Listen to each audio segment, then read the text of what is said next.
Greetings, everyone. Hopefully, you are having a wonderful day. And I wanted to send out a quick note of encouragement about change is based off of our choices. Many of us are planning for 2017 to come in so that we can begin the process of change. We've made or are constructing vision boards and resolutions and all types of things that will prepare us to have a better start to 2017. I'm here to encourage you today to make the choice to change for what God wants you to change versus the things that you want to change, because sometimes those aren't aligned. And I was reading in Romans chapter 12 verse 2, which says, "And do not be conformed to this world, but be transformed by the renewing of your mind, that you may prove what is that good and acceptable and perfect will of God."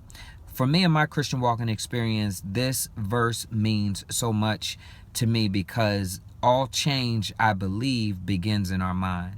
And if we put our mind on those things that are eternal and those things that God wants us to change, that's where true change begins, because then we can think on those things that God wants us to do and start to carry them out in our attitude, in our actions, and our behaviors. And then once we become more like God in our behavior, that's when the change is transformative. That's where the transformation has begun, and that's where we begin to be more like Him and not just look more like Him. So I'm encouraging you to trust His word today.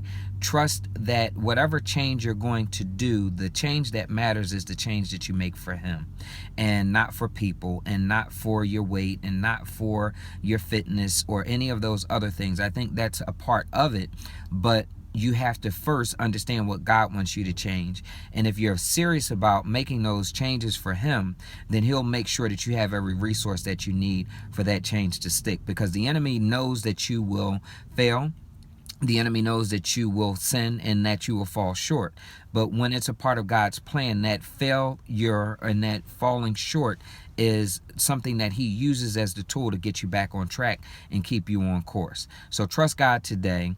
Be encouraged about the changes that you want to make in your life, and really trust Him to carry you through the process of change. Love y'all. Have a wonderful day and be encouraged.